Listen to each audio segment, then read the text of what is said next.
Marc, enfin les piliers de l'Église, Marc, Pierre, notre frère du sort était là également. Et je pense qu'à part eux, les autres n'étaient pas là.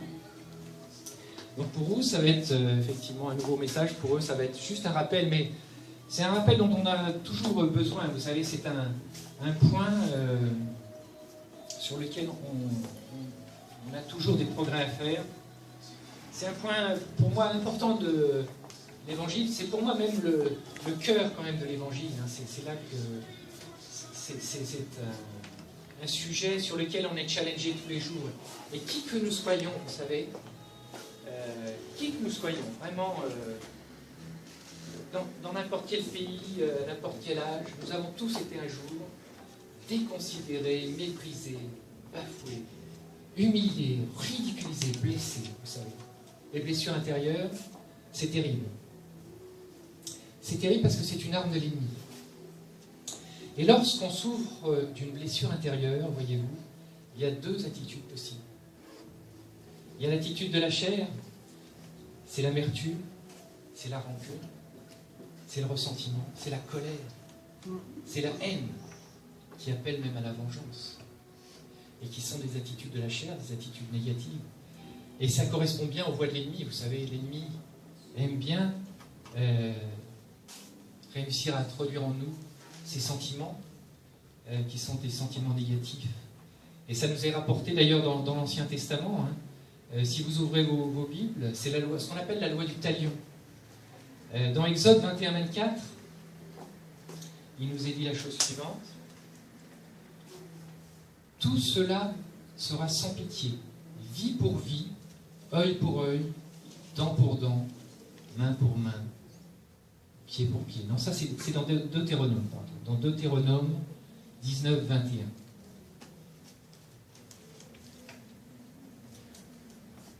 Dans Exode, en fait, il nous est dit tu donneras vie pour vie, œil pour œil, dent pour dent, main pour main, pied pour pied, brûlure pour brûlure, blessure pour blessure, meurtrissure pour meurtrissure. Un peu plus loin dans le Lévitique, il nous est dit si quelqu'un inflige une mutilation à son compatriote, il sera fait comme il a fait, fracture pour fracture, œil pour œil, dent pour dent. Il lui sera infligé la même mutilation qu'il a infligée à un être humain. C'est terrible. C'est terrible parce que c'est effectivement, c'est la voie de la vengeance. Et moi, je me souviens, il y a un certain nombre d'années de cela, d'un procès qui avait lieu à Troyes. C'était dans les années 70-80. C'était un homme qui avait enlevé un enfant pour le... Voilà, je vois que certains ont deviné. Ça a marqué les esprits parce que donc il avait enlevé cet enfant pour tirer une rançon. Et en fait, il l'avait tout de suite tué. Il l'avait caché dans une chambre d'hôtel. Et puis il était parti au ski. Et il s'était même exprimé, je me souviens, devant les télévisions, en disant si jamais on attrape le meurtrier, il faut le mettre à mort. C'était l'époque où la peine de mort existait encore en France. Et bien sûr, il a fini par être attrapé, confondu, il a avoué. Et moi, je me souviens de l'image du fourgon cellulaire qui l'amenait à son procès. Et il y avait une foule sur le chemin qui criait à mort, à mort. On voyait vraiment un esprit de vengeance qui se manifestait. C'était vraiment de la haine. C'était toute une population qui était dressée contre cet homme. Donc c'est le fruit de l'amertume, de la rancune, du ressentiment, de la colère, tout ça. Et puis il y a une autre attitude possible, c'est le pardon. Vous le savez, c'est le pardon, c'est un acte positif, c'est une grâce, le pardon. C'est divin, c'est une grâce divine. Parce que ça dépasse notre entendement d'homme. Naturellement, nous ne sommes pas enclins au pardon. C'est pas une attitude de la chair, mais c'est le fruit d'une nouvelle naissance. Vous ne pouvez vraiment pardonner que si vous êtes le fruit d'une nouvelle naissance. Et donc ce matin, je voudrais vous parler de l'importance spirituelle du pardon. L'importance spirituelle du pardon, de la puissance du pardon. Parce que derrière le pardon, on le verra tout à l'heure, il y a de la puissance. Et puis je voudrais aussi vous parler des conséquences du non-pardon. Parce que le non-pardon, ça peut vous détruire spirituellement. Ça peut vous détruire moralement. Ça peut même vous détruire physiquement. À force de ruminer un esprit de vengeance, vous pouvez en tomber malade. Alors, quelle est la source du pardon? Puis je vous pose la question, quelle est la source du pardon? C'est là l'essentiel. Marc, c'est Jésus, oui. Mais c'est quoi donc Jésus? C'est le sacrifice de la croix. C'est le sacrifice de la croix. Vous savez, Dieu est juste. Il est saint, mais il est juste. Et il est aussi miséricordieux. C'est-à-dire qu'il peut pardonner l'impardonnable, il peut pardonner nos offenses et nos péchés. Lui qui ne supporte pas le péché, il peut pardonner nos péchés. La miséricorde, c'est la bonté par laquelle Dieu pardonne aux hommes. Et dans le psaume 136, vraiment je vous invite à lire ce psaume, parce qu'au cours des 26 versets, cette phrase est répétée. Le premier verset, c'est « Louez Dieu, louez l'Éternel car il est bon, car sa miséricorde est pour toujours. » Et les 26 versets répètent « Sa miséricorde est pour toujours. » 26 versets comme ça. Et ça nous est rappelé aussi dans le Nouveau Testament, dans Matthieu 5, 7. Il nous est dit « Heureux les miséricordieux, car ils obtiendront miséricorde. Heureux ceux qui pardonnent, car ils obtiendront la consolation. » Vous savez, dans l'absolu, lorsqu'un homme est convaincu de péché, normalement, Dieu ne doit pas pouvoir le pardonner. Parce que si Dieu le pardonnait comme ça, il abaisserait en fait sa justice en deçà de la justice des hommes. Donc dans l'absolu, Dieu ne peut pas pardonner. Et pourtant, Dieu a pardonné. Mais pour cela, il a fallu que son cœur soit brisé par la mort de son fils Jésus. Le grand miracle, en fait, de la grâce de Dieu, c'est le pardon des péchés. Et c'est seulement par la mort de Jésus-Christ que Dieu peut pardonner sans cesser d'être un Dieu juste. Il est un Dieu juste, il est miséricordieux, mais c'est grâce au sacrifice de la croix qu'il peut pardonner. Le pardon de Dieu qui est si facile à recevoir, en fait, il a coûté un grand prix. Il a coûté à Jésus les souffrances du calvaire. On peut comprendre le pardon des péchés et notre sanctification sans oublier le prix immense qui a été payé. Dieu a payé le prix parce qu'il a vu son Fils sacrifié sur la croix. Et Jésus, il a subi le sacrifice de la croix. Pour que nous puissions être pardonnés, il fallait que l'expiation nous amène à Dieu. Le pardon de Dieu, en fait, il n'est venu possible que par la rédemption, que par Jésus, qui est notre rédempteur, celui qui nous a rachetés à la croix. Et vraiment, et souvenez-vous et n'oubliez jamais ce que Jésus a dû endurer pour cela. N'oubliez jamais ça. La trahison de Judas. La trahison de Judas. L'abandon des disciples. Ces disciples qu'il avait entourés pendant 3 ans, qu'il abandonne sous les mains. Les faux témoignages dans le procès. La lâcheté de César, qui s'est lavé les mains. Le reniement de Pierre. Pierre, le fidèle apôtre, celui qui était le plus courageux, il l'a renié quand même au dernier moment. Les crachats, les gifles, les coups, la flagellation, et c'était pas rien, croyez-moi. La couronne d'épines, les insultes sur son passage, les moqueries, même l'éponge remplie de vinaigre pour le désaltérer. Tout ça, ne l'oubliez jamais. Parce qu'au moment ultime, il ne s'est pas défilé, Jésus. Et son testament spirituel, on le retrouve dans Luc 23, 34. C'est pratiquement sa dernière phrase. Père, pardonne-leur, car ils ne savent pas ce qu'ils font. Père, pardonne-leur, parce qu'ils ne savent pas ce qu'ils font. Jésus, vous savez, il est mort pour mes péchés. Mais il est mort pour vos péchés, il est mort pour tes péchés. Lui qui était pur, il était sans péché, il s'est chargé sur lui de tous nos péchés, de toutes nos fautes, et il s'est retrouvé seul. Même le Père, son Père, ne pouvait pas conserver le regard sur lui parce qu'il était chargé de péché. Il était seul avec l'Esprit Saint en lui, l'Esprit Saint sur lui, mais il était seul. Et d'ailleurs, vous remarquerez que Jésus ne dit pas « Père, je leur pardonne ». Non, non. Il dit « Père, pardonne-leur ». Parce que c'est le Père qui pardonne. Jésus, c'est notre intercesseur. C'est l'intercesseur. C'est notre avocat. Et souvenez-vous, au jour du jugement dernier, il sera notre avocat. Il sera à nos côtés. Un avocat c'est pas lui qui prononce la sentence, le jugement, la condamnation ou la libération. L'avocat, il est là pour intercéder pour celui qui est mis en examen, pour intercéder, pour demander sa grâce. Tout à l'heure, je vous parlais d'ailleurs de cet homme qui avait généré tant de haine auprès de lui. Et c'est vrai que c'était du temps où la peine de mort existait. Et franchement, tout le monde était persuadé qu'il serait guillotiné. Mais il a eu un avocat exceptionnel. Et cet avocat l'a sauvé. Comme Jésus. Comme Jésus. Jésus, c'est à travers en fait le sacrifice de la croix que Dieu peut nous pardonner. En deux mots. Pardonner. Donner au-delà de ce qui est possible. De donner parfaitement. Le pardon de Dieu, en fait, il est parfait. Il est si parfait, d'ailleurs, qu'il le conduit même à effacer nos péchés. Vous savez qu'il efface nos péchés. Vous savez que nous, en tant qu'hommes, on ne peut pas effacer des mauvais souvenirs, des blessures. Vous pouvez éventuellement réussir à pardonner, mais vous ne pourrez pas oublier. Ce n'est pas possible. Votre mémoire sera toujours là pour vous le rappeler. Lui, Dieu, il efface les péchés. Comme s'ils n'avaient jamais existé. Et nous sommes ainsi entièrement purifiés et considérés comme justes à ses yeux. C'est vraiment un miracle.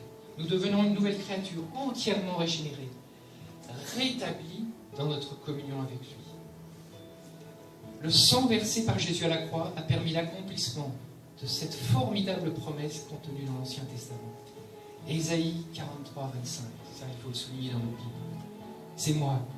Moi qui efface tes crimes pour l'amour de moi. Et je ne me souviendrai plus de tes péchés. Je ne me souviendrai plus de tes péchés. C'est vraiment miraculeux. Cette promesse, d'ailleurs, elle nous est confirmée dans Hébreux. Et je vous invite à ouvrir vos Bibles dans Hébreux. Hébreux 10, versets 16 à 18.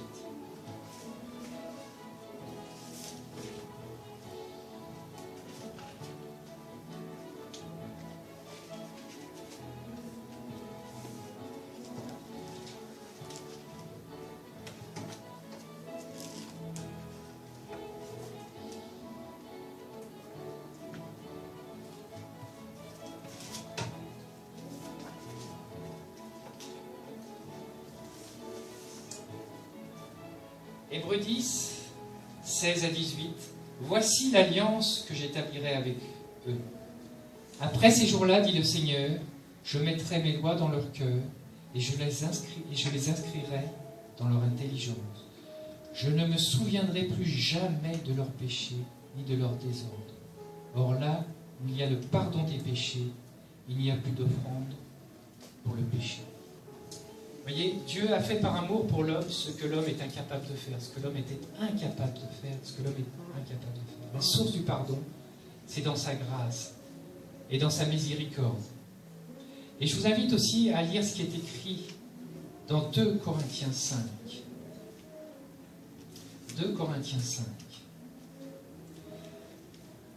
Si quelqu'un est en Christ, il est une nouvelle créature. Les choses anciennes sont passées. Voici, toutes choses sont devenues nouvelles. Et tout cela vient de Dieu, qui nous a réconciliés avec lui par Christ, et qui nous a donné le service de la réconciliation. Car Dieu était en Christ, réconciliant le monde avec lui-même, sans tenir compte aux hommes de leurs fautes. Et il a mis en nous la parole de la réconciliation. Et moi, je vous invite à remplacer dans ces versets le mot réconciliation par pardon. Et vous verrez que ça a du sens. Ça a du sens. Le pardon de Jésus, vous savez, l'œuvre de la croix, par l'œuvre de la croix, Jésus est notre meilleur exemple pour ce qui concerne le pardon. Tout à l'heure, je vous donnerai l'exemple d'hommes et de femmes qui, je vous apporterai leur témoignage parce que ce témoignage, moi, m'a impacté. Mais quelle que soit la force de ces témoignages, la seule référence, la vraie référence, la seule référence, c'est vraiment Jésus. Jésus, vous savez, tout au long de l'Évangile, fait passer le pardon devant bien d'autres exigences.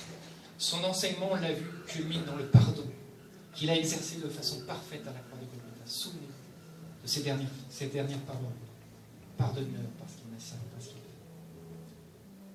À cette occasion, vous savez, il a arrêté le mal à sa propre mort pour ne transmettre aux hommes que l'amour qu'il a pour eux et qu'il a pour son Père. Lorsqu'il était sur terre, on l'a interrogé, Jésus, vous vous souvenez, sur la façon dont il fallait prier. Vous connaissez tous ces paroles qu'on trouve dans Matthieu et dans Luc. Vous connaissez tous. Donne-nous aujourd'hui notre pain quotidien. Pardonne-nous nos offenses, comme nous pardonnons aussi à ceux qui nous ont offensés. Vous connaissez tous ces paroles. Amen. Oui. Et quand on relit bien ces paroles, finalement, il y a deux points qui sont intéressants. En fait, Jésus, il place sur le même plan la nourriture et le pardon. La nourriture, c'est une loi naturelle. C'est vrai qu'on a besoin de nourriture pour vivre physiquement. Si on ne se nourrit pas, on meurt. C'est une loi naturelle. Et Jésus la met au même niveau qu'une loi spirituelle qui est celle du pardon. Nous avons besoin de pardonner et d'être pardonnés. Si vous refusez de pardonner, vous vous détruisez spirituellement. C'est la parole qui le dit. C'est Jésus qui le dit. C'est au même niveau. C'est donc essentiel. Et quand on parle d'offense, offense, en fait, ça a aussi un synonyme qui est dette ou péché. Cela traduit bien, effectivement, notre état de dépendance, notre situation de débiteur insolvable, de pécheurs que nous sommes devant Dieu, et qu'aucune bonne œuvre ne peut jamais effacer. Dans Jean 1,29, Jean-Baptiste déclare « Voici l'agneau de Dieu qui ôte le péché du monde. » Jésus, l'agneau de Dieu qui enlève le péché du monde, est d'abord celui qui ôte d'abord les conséquences du péché dans la vie des victimes, que l'on soit offenseur ou offensé. Ce qui vient en fait en premier, et je vous invite à lire ça dans Ésaïe 53, Ésaïe 53, 3 à 5. Méprisés et abandonnés des hommes, hommes de douleur, habitués à la souffrance, semblable à celui de qui on se détourne, il était méprisé. Méprisé, nous ne l'avons pas estimé. En fait, ce sont nos souffrances qu'il a portées, c'est de nos douleurs qu'il s'est chargé, et nous le pensions atteint d'un fléau, frappé par Dieu et affligé. Or, il était transpercé à cause de nos transgressions, écrasé à cause de nos fautes. La correction qui nous vaut la paix est tombée sur lui, et c'est par ses meurtrissures que nous avons été guéris.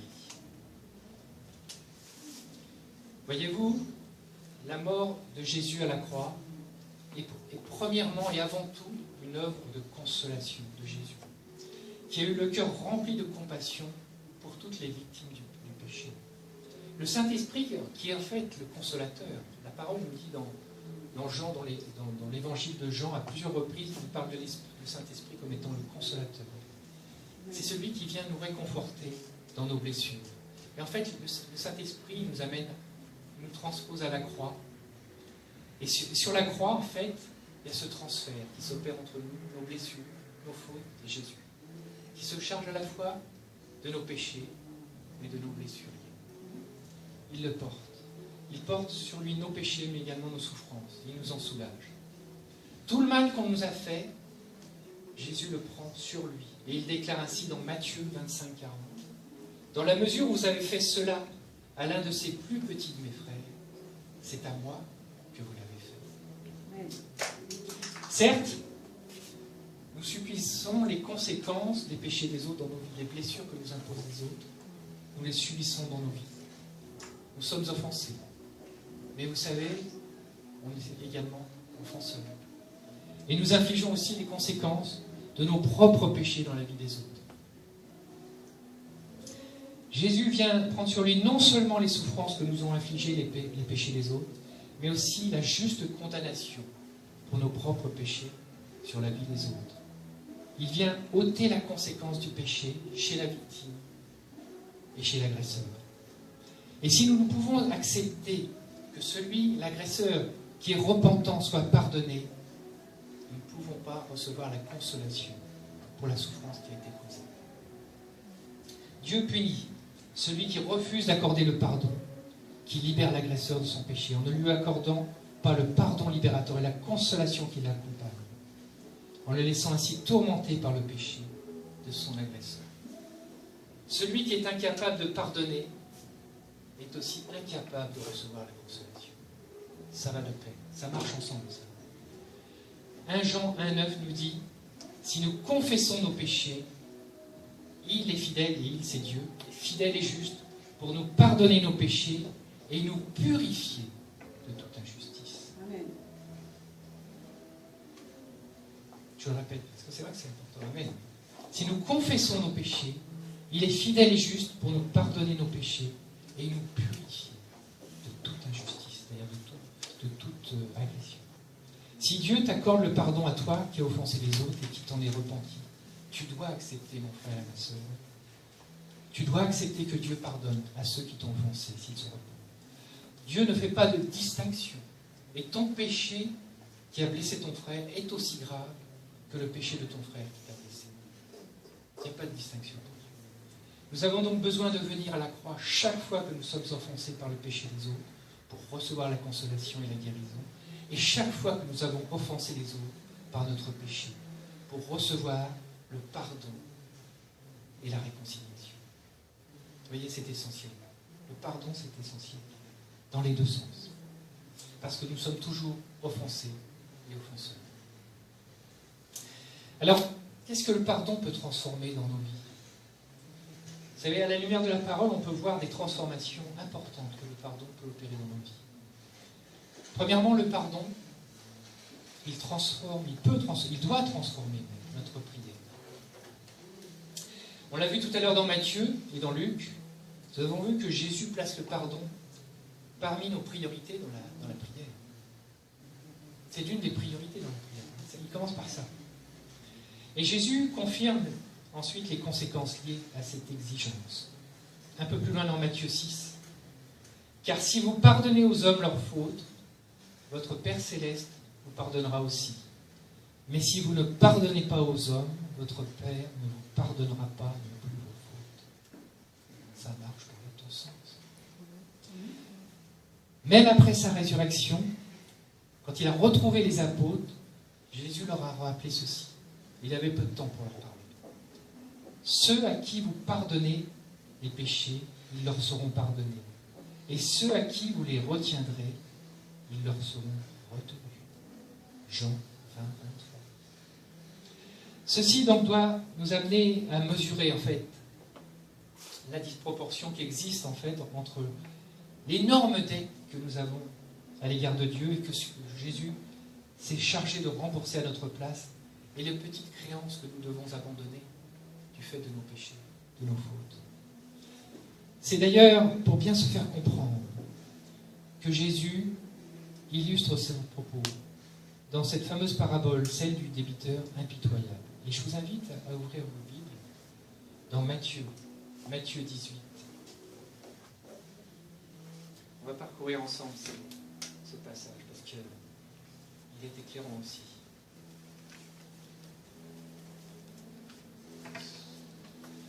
Matthieu 18, du verset 23 au verset 35.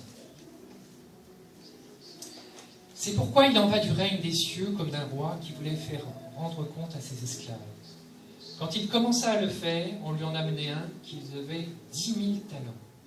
Comme il n'avait pas de quoi payer, son maître ordonna qu'on le vende, lui, sa femme, ses enfants et tout ce qu'il avait, afin de payer sa dette.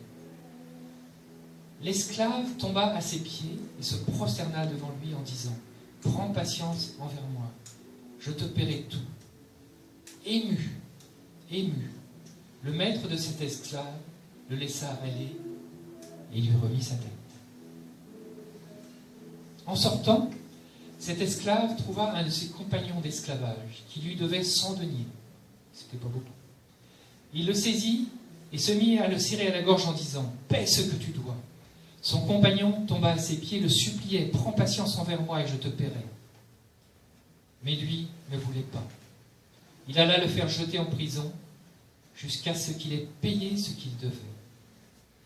En voyant ce qui arrivait, ses compagnons furent profondément attristés. Ils allèrent raconter à leur maître tout ce qui s'était passé. Alors le maître le fit appeler et lui dit : « Mauvais esclave, je t'avais remis toute ta dette, parce que tu m'en avais supplié. Ne devais-tu pas avoir compassion de ton compagnon, comme j'ai eu compassion de toi ? » Et son maître en colère le livra au bourreau, jusqu'à ce qu'il ait payé tout ce qu'il devait. Et Jésus termine ainsi : « C'est ainsi que mon Père céleste vous traitera, si chacun de vous ne pardonne pas à son frère de tout son cœur. » Je vous le répète, c'est ainsi que mon Père céleste vous traitera, si chacun de vous ne pardonne pas à son frère de tout son cœur. Ça va loin, hein ? Ça va loin. Cette parabole nous indique bien que les offenses que nous avons à pardonner à nos frères sont sans comparaison par rapport à la dette que nous avons vis-à-vis du Père. Le pardon, ça doit transformer notre prière, ça doit transformer également la puissance de notre foi. Tout à l'heure, je vous ai parlé de la puissance du pardon. Et pour ça, je vous invite à me rejoindre dans Marc, dans l'évangile de Marc, Marc 11. Marc 11.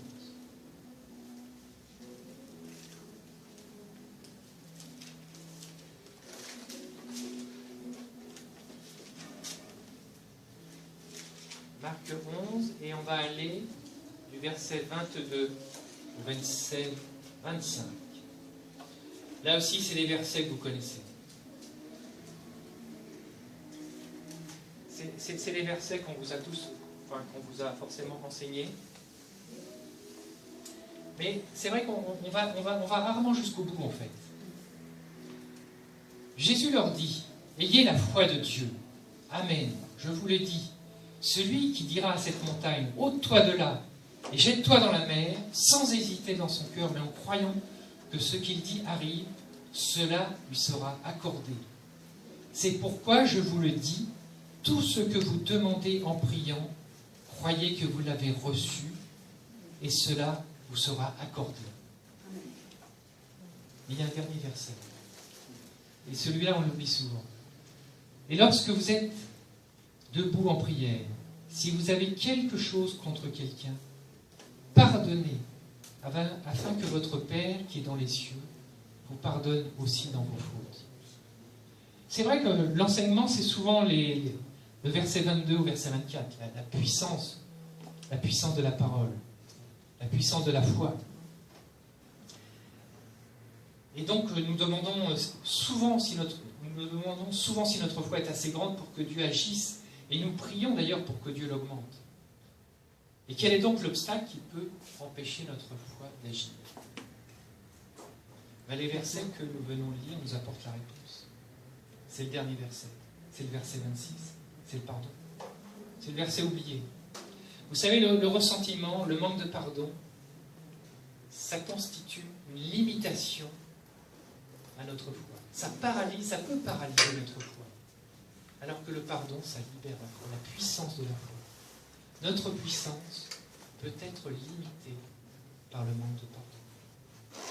N'oubliez jamais cela. Quand vos prières ne sont pas exaucées, raccrochez-vous au verset 26.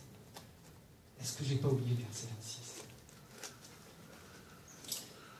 Donc le pardon, ça doit transformer notre prière, ça doit transformer la puissance de notre foi,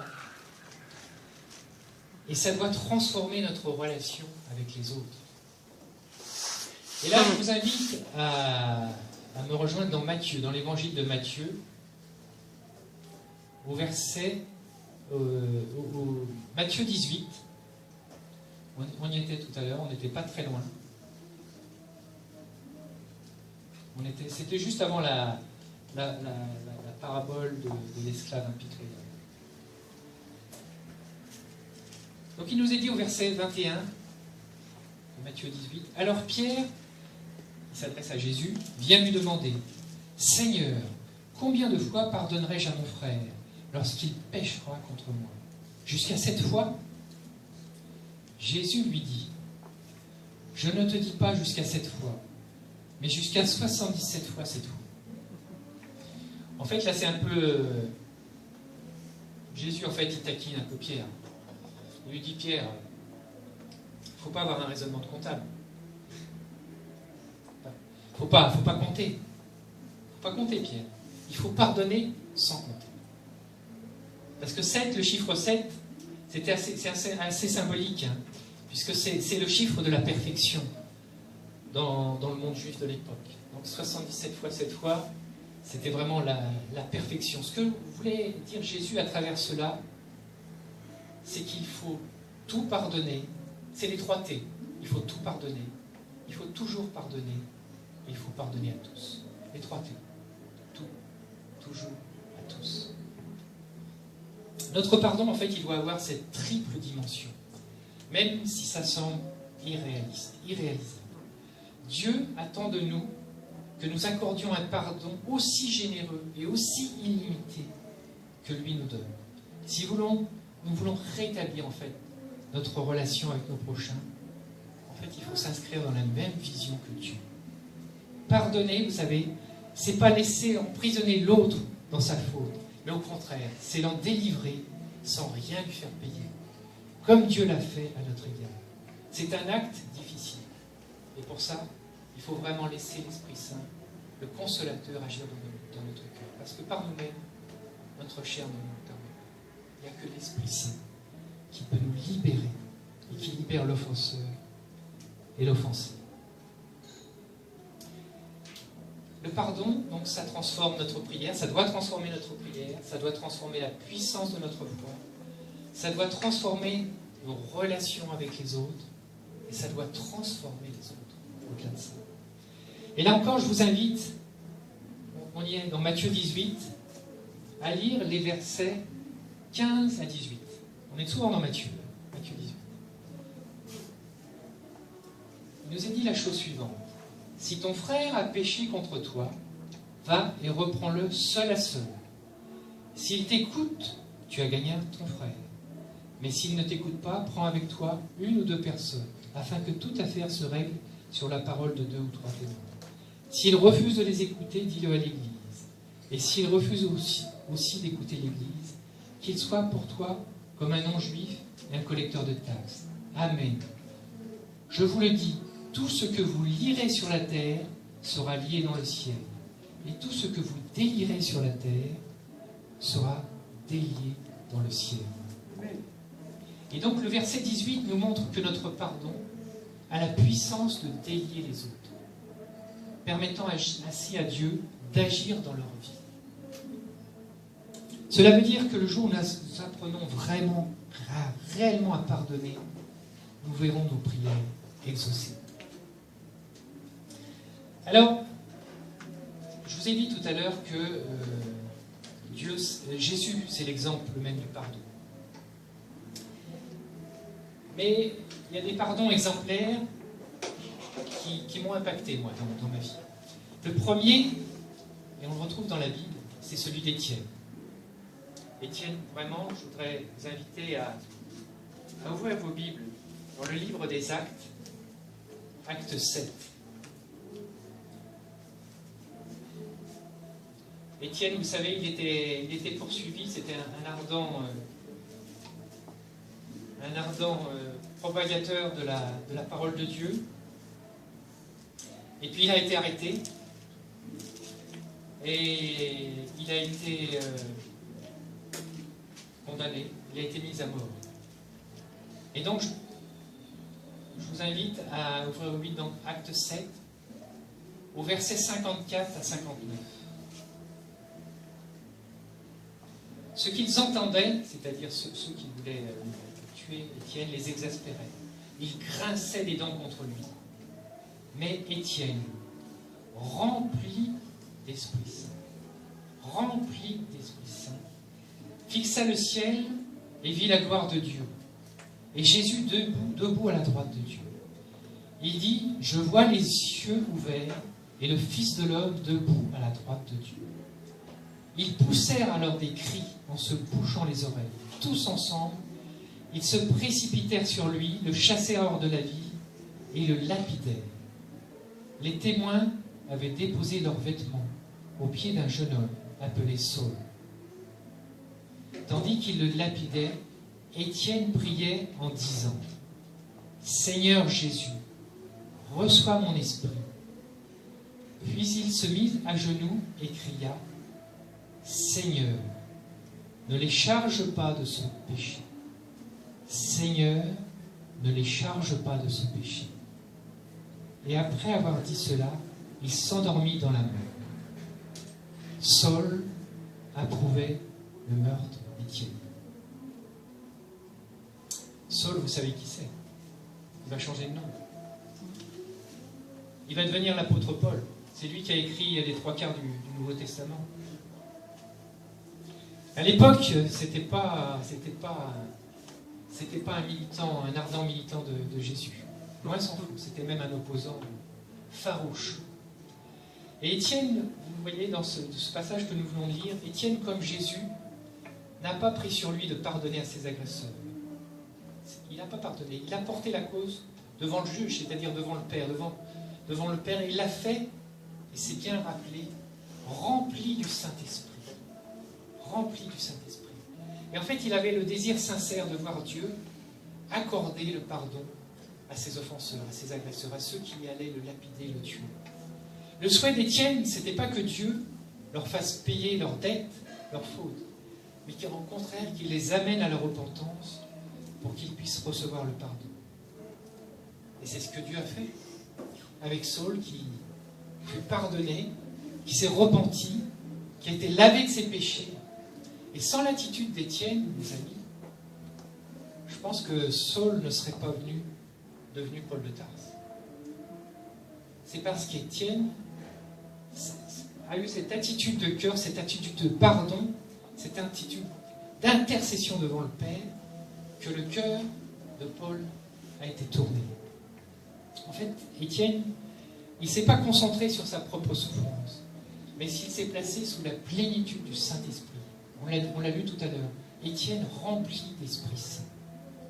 Il l'a fait, il s'est placé sous la plénitude du Saint-Esprit afin qu'il restaure son âme et qu'il lui communique la puissance divine de demander le pardon de ses maux. Vraiment, c'est un témoignage fort, parce qu'en fait, Étienne, il a changé la destinée de Paul. Parce qu'il s'est placé dans une attitude de pardon, de demande de pardon auprès du Père. Il a intercédé auprès du Père. Et donc, il a ainsi réussi à tourner le cœur de Paul et à tourner le cœur, quelque part, enfin le cours de l'histoire de Paul, qui est devenu celui qu'on connaît, l'apôtre Paul. Alors, dans les témoignages, moi, il y a des témoignages qui m'ont interpellé dans ma vie sur le pardon. Je me souviens, et là, je pense que c'est le Seigneur qui, un jour, m'a conduit à entendre ce témoignage. C'était une nuit, il y a une dizaine d'années, je n'arrivais pas à dormir. Et donc, il était, je sais pas, 3h, 4h du matin, vraiment, je n'arrivais pas à dormir. Et donc, j'avais une petite radio avec un écouteur, et donc, j'ai mis la radio. Voilà. Et puis, j'ai entendu le témoignage d'une femme à propos du pardon. Cette femme, elle s'appelle Maïti Gertagnan. Vous la connaissez peut-être pas. Elle est décédée maintenant il y a 2 ans. Cette femme, elle a raconté son témoignage dans un livre, et c'était d'ailleurs à cette occasion-là qu'elle était interrogée. En fait, l'histoire de cette femme, ça commence l'été 1939, donc il y a longtemps, il y a bien longtemps. Elle avait 16 ans, elle venait de réussir son bac, et c'était surtout une pianiste virtuose. Elle avait vraiment de l'ordre d'une voix, et elle jouait parfaitement du piano. À tel point que elle venait d'être reçue, l'été 39, elle venait d'être reçue comme élève au Conservatoire national de musique de Paris, donc c'était effectivement la plus grande école pour elle. Et donc elle se réjouissait, elle pédalait, elle était chez ses parents, dans la Vienne, et elle pédalait, et elle se réjouissait de ça. Ce qu'elle ne savait pas, comme beaucoup, c'est que en 1939, même si elle pédalait et qu'il faisait beau, en ce mois d'été, le ciel allait s'obscurcir sur la France. l'époque sur la France, sur l'Europe et sur une grande partie du monde. Parce qu'il y avait un homme qui était sous les fourches codines de l'ennemi et qui avait quand même réussi l'exploit de mystifier tout un peuple, de manipuler tout un peuple, et pour leur faire croire qu'en fait, il fallait établir une race autre sur le monde, la race aryenne, et qu'il fallait faire disparaître tous les juifs de cette planète. Vous connaissez la suite de l'histoire, ça a donné lieu à la Deuxième Guerre mondiale, avec la Shoah, avec tout ce que vous connaissez, tout ce que vous avez entendu sur cet épisode tragique de l'histoire. Et donc cette jeune fille, en fait, dans son cœur, elle a reçu, en fait, elle avait donné sa vie à Jésus. Et elle avait reçu, en fait, de pouvoir aider les Juifs et des résistants à passer la ligne de démarcation. Vous savez que la France était coupée en deux, et le nord était occupé par les occupants allemands, et le sud était libre, ce qu'on appelait la zone libre. Et en fait, il se trouve que la maison de ses parents était juste à la ligne de démarcation.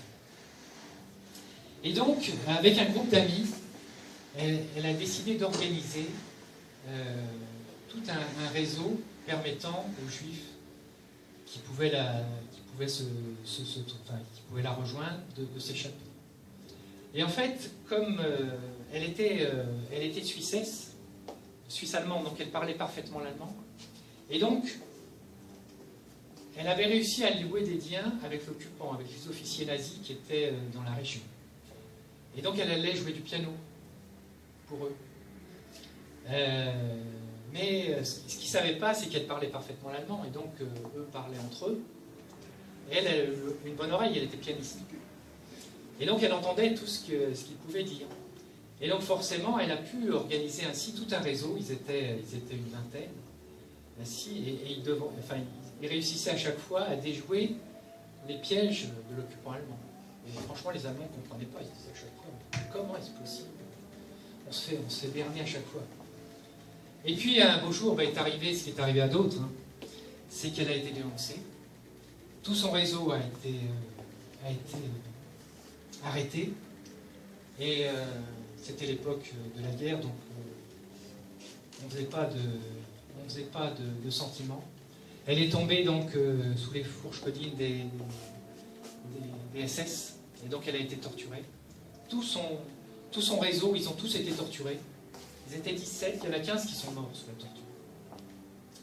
Il y en a 2 qui sont rescapés. Un jeune homme qui se préparait à être médecin, mais qui avait été torturé, parce qu'ils étaient torturés de façon très, très, très sadique quand même. Ça laissait des traces. Et lui, en fait, il a eu telle souffrance qu'il a fini par se suicider. Et elle, cette jeune femme, on l'a retrouvée.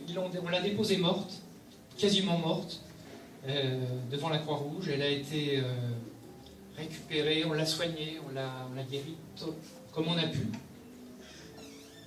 Mais ce qu'elle a su, c'est qu'elle ne pourrait plus jamais jouer au piano. Et c'était le rêve de sa vie. Donc elle a fait autre chose, bien sûr, mais elle a été atteinte quand même. Et le Seigneur lui a parlé. Le Seigneur lui a parlé un an après en lui disant « Prie et intercède pour ton don. Prie et intercède pour ton don. » Franchement, comment je pourrais le faire? Mais elle aimait Jésus. Et donc elle l'a fait. Elle a prié. Elle a prié jour après jour, semaine après semaine, mois après mois, année après année. Elle a prié pendant des années, 3 ans, 5 ans, 10 ans, 15 ans, 20 ans, 30 ans. Et puis un jour, en novembre 1984, 40 ans après, le téléphone a sonné chez elle. Et quand elle a décroché, il y a une voix qu'elle a reconnue tout de suite. Une voix qu'elle n'avait pas entendue depuis 40 ans. Mais elle a tout de suite reconnu son nom. Et cet homme lui a dit, voilà, je vous cherche depuis des années. Accordez-moi, recevez-moi. Vraiment, j'ai besoin de vous. Vous imaginez la journée qu'elle a passée à se remémorer tout ce qui lui était arrivé. Mais elle a accepté. Et donc cet homme est venu. Cet homme, il s'appelle Léo. Enfin, je pense qu'il est mort maintenant. Oui, il est mort. Il est venu la voir et il lui a dit, voilà, ça fait des années que je vous cherche. Je voulais vous demander pardon. Je suis atteint d'un cancer. Je vais mourir dans quelques semaines, dans quelques mois. Mais j'ai besoin de votre pardon. Et elle lui a accordé son pardon.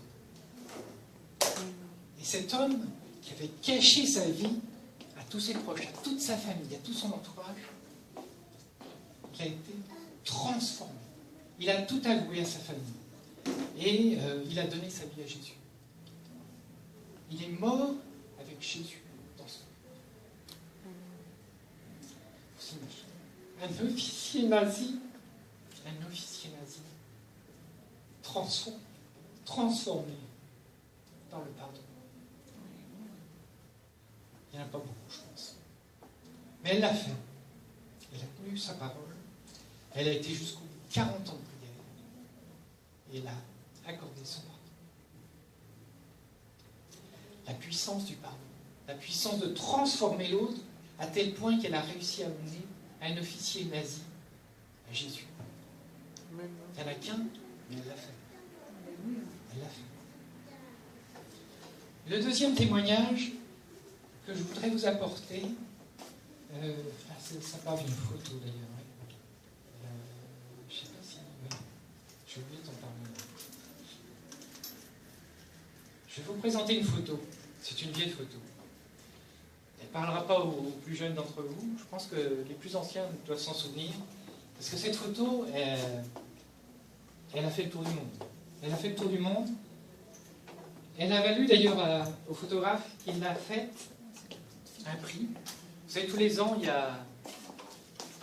a les Oscars pour le cinéma, il y a le Goncourt pour la littérature. Et pour les photos, il y a le prix Pulitzer. Et cette photo, elle a obtenu, en son temps, le prix Pulitzer. Et cette photo... Oui, tu peux la mettre, bien sûr. Voilà. Voilà, je vois que ça rappelle quelque chose aux plus anciens. Pour les plus jeunes, bien sûr, ça ne va pas vous parler, mais cette photo, elle a toute une histoire. Elle véhicule une histoire. Vous savez que le président des États-Unis de l'époque, Richard Nixon, a tout fait pour que cette photo ne paraisse pas. Parce qu'il savait que pour lui, c'était un désastre. Qu'il allait devoir revoir toute sa politique. Cette photo, elle a été prise il y a bien longtemps, en juin, le 8 juin 1972. C'est au Vietnam. Vous savez, cette guerre qui a duré si longtemps, dans laquelle la France a été impliquée d'ailleurs pendant un certain temps. Et là, c'était les Américains qui avaient pris la relève. Et franchement, c'était une boucherie. C'était une boucherie. On a utilisé des armes qu'on n'utilise plus de nos jours, le napalm notamment. C'était une guerre féroce. Et là, en fait, derrière, au fond, vous avez tout un village qui a été bombardé au napalm. Donc tout est en feu. Et la petite fille que vous voyez là, qui pleure, elle a tout perdu. Sa famille, sa maison. Et là, vous ne le voyez pas, mais elle est en train de brûler. Elle a du napalm sur le corps, elle est en train de brûler. C'est pour ça qu'elle crie. C'est son cousin à gauche. Et donc, cette photo, en fait, elle a été publiée, elle a fait le tour du monde. Et ça a été pour les États-Unis un choc. Un choc à telle enseigne que le peuple américain s'est dit non, c'est pas possible. Il faut arrêter cette guerre. On ne peut pas continuer comme ça. Et donc, 3 ans après, les États-Unis, première puissance mondiale, première défaite mondiale, ils se sont retirés. Ils ont quitté Saigon le 30 avril 1975. Et cette photo, en fait, elle a contribué à ce que cette guerre prenne fin. Donc les plus anciens la connaissent, cette photo. Elle a vraiment marqué les esprits. Mais si tout le monde connaît cette photo, peu de gens savent ce qu'est devenue cette petite fille. Peu de gens d'ailleurs savent comment elle s'appelle. Vous ne savez pas comment elle s'appelle. C'est le plus intéressant en fait. Ça c'est intéressant, mais c'est ce qu'elle est devenue en fait. Donc cette petite fille, en fait, le photographe qui a pris cette photo, il a eu pitié d'elle et il l'a emmenée à l'hôpital de Saigon. Et elle a été hospitalisée pendant 2 ans. Elle a été brûlée, elle était quasiment morte, elle a été brûlée au 3e degré, je crois, sur 60% du corps. Il y avait même des parties de son corps qui étaient brûlées jusqu'à l'os, sur son bras gauche. Donc elle a subi je ne sais combien d'opérations pour être restaurée. Et puis quand elle a commencé à aller mieux, les États-Unis avaient quitté le pays, et donc le pays a été envahi par les Viet Cong, qui étaient franchement des barbares, hein, Ho Chi Minh. Enfin, et donc elle a été envoyée dans un camp de travail. Quoi. Donc petite, elle n'avait plus de famille, elle a dû travailler en étant très peu nourrie, enfin, elle a subi encore les pires humiliations. Et un beau jour, on a réussi à la faire partir de son pays, à l'exfiltrer de son pays. Elle s'est retrouvée au Canada, et puis là, il y a une personne qui l'a prise en charge et qui lui a parlé de Jésus. Parce qu'elle a été détruite, et physiquement, il lui reste quand même beaucoup de séquelles, et moralement et spirituellement, elle était détruite, cette petite fille. Vous imaginez traverser ça? Et donc, elle a connu Jésus, elle a rencontré le Saint-Esprit, et le Saint-Esprit l'a consolée. Et quand elle s'est sentie suffisamment forte, elle est allée aux États-Unis, elle s'est adressée en fait dans des réunions auprès des anciens GI, parce qu'il y a eu quand même 3,5 millions de soldats américains qui ont combattu aux États-Unis. Donc il y en a beaucoup qui sont revenus dans des États aussi marqués quand même par cette guerre.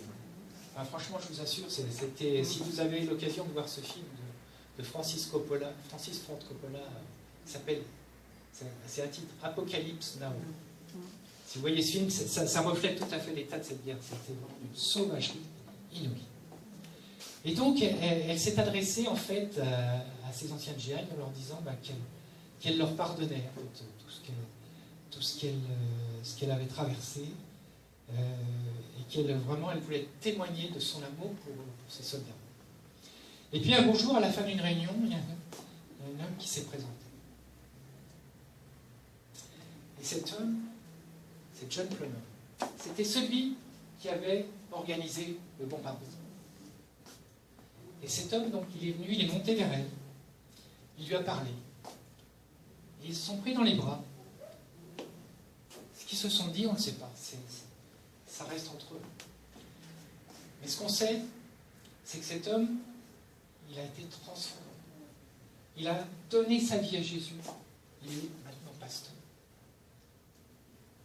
Et il milite vraiment auprès des anciens GI, ceux qui ont fait la guerre, pour vraiment les inciter à donner leur vie à Jésus et à pardonner, et à donner leur pardon.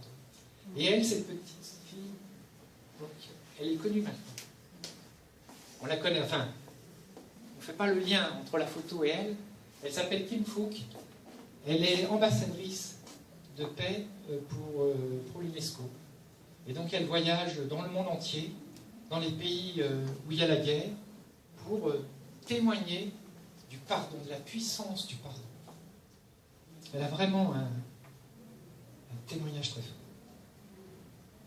Alors vous voyez, tout ça, ça montre quand même bien que le pardon, ça peut transformer une vie.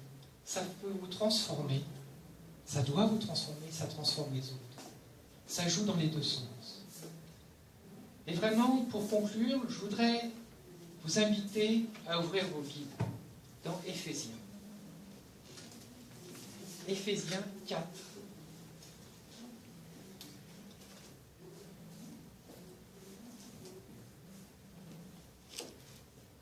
Éphésiens 4, 29. On va aller jusqu'à Éphésiens 5. 5, 2. Qu'il ne sorte de votre bouche aucune parole malsaine, mais s'il en est besoin, une bonne parole, qui soit constructive et communique une grâce à ceux qui l'entendent. N'attristez pas l'Esprit Saint de Dieu, par lequel vous avez été scellés pour un jour de rédemption. C'est ce qu'on a vu tout à l'heure. Que toute amertume, animosité, colère, clameur, calomnie, ainsi que toute malfaisance soit enlevée du milieu de vous. Soyez bons les uns envers les autres, pleins d'une tendresse bienveillante. Faites-vous grâce, comme Dieu vous a fait grâce dans le Christ. Imitez donc Dieu, comme des enfants bien-aimés, et vivez dans l'amour, tout comme le Christ aussi vous a aimés, et s'est livré lui-même à Dieu, pour nous, en offrant et en sacrifice, comme un parfum de bonne odeur. Amen. Amen. Amen. Vraiment, je voudrais vous inviter ce matin. Je ne sais pas si l'un de vous a besoin effectivement d'aller voir votre frère pour lui demander pardon, puis vous dites bon, je n'ose pas, je ne veux pas franchir le pas. Mais faites-le. C'est une exigence en fait de Dieu. Et ça va apporter en fait une libération dans la vie. Ça va apporter une libération dans la vie. Et puis si vous avez été offensé, vraiment pardonnez. Parce que vous libérez l'autre finalement. C'est une libération que vous apportez à l'autre. Et c'est ce que Dieu nous demande. C'est de nous libérer vraiment de cette emprise de l'ennemi. Parce que finalement, le non-pardon, ça ne bénéficie qu'à l'ennemi. Il vous tient comme ça. Il vous tient en esclavage. Il vous bride spirituellement. Il vous bride dans votre foi. Il vous bride moralement. Il peut vous laisser en fait le mal se prospérer dans votre santé, dans votre propre corps. Alors vraiment, je vous invite à mettre en pratique ce pardon, de mettre en pratique tout ce que je vous ai lu, tout ce qui est conclu en fait dans Éphésiens 4, dans ces versets que nous venons de lire. Et vraiment, si vous sentez que vous avez besoin en fait de l'Esprit Saint pour venir vous consoler, vous fortifier dans ce domaine, peut-être que je peux vous inviter à vous avancer. Si l'un d'entre vous le sent, et on va prier pour cela, vraiment, parce que c'est une exigence importante. Ne passez pas à côté du pardon. Ne passez pas à côté du pardon. Nous avons besoin de pardonner, et nous avons besoin d'être pardonnés. C'est ce que le Seigneur nous a enseigné. Et donc, n'oubliez surtout pas que le prix a été payé pour ça.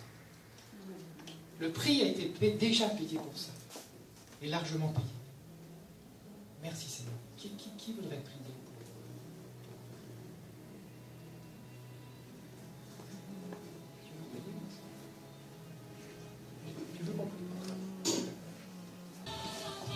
Vraiment, on va prier maintenant pour notre semaine. Vraiment, je prie Seigneur vraiment qu'il vous raccompagne à vos demeures, qu'il vous accompagne vraiment tout au long de la semaine, vraiment, et qu'il vous parle, qu'il parle à vos cœurs, vraiment. Méditez vraiment le message de ce matin. Vraiment, je vous invite à méditer cette semaine sur ce passage. Je vous invite aussi à prier pour notre pasteur et pour Myriam, donc ils seront là de retour dimanche prochain. Et vraiment, Seigneur, merci vraiment de nous accompagner tout au long de la semaine. Vraiment, merci de bénir, Seigneur Jésus, notre travail, de nos efforts. Merci vraiment d'être à nos côtés, de nous encourager, de nous fortifier dans tout ce que nous pouvons faire. Merci de bénir nos paroles. Merci de bénir nos pensées. Merci de bénir nos actions également, Seigneur. Vraiment que toute la gloire, Père, t'en revienne dans le beau nom de Jésus-Christ. Amen. Amen. Soyez bénis tout au long de cette semaine. Je vous invite peut-être à vous, on ne l'a pas fait, parce qu'on est arrivés un peu tous en ordre dispersé ce matin, à vous saluer les uns les autres. Nous sommes tous membres du corps de Christ. Et donc je vous invite à vous saluer les uns les autres avant de partir. Amen. Amen.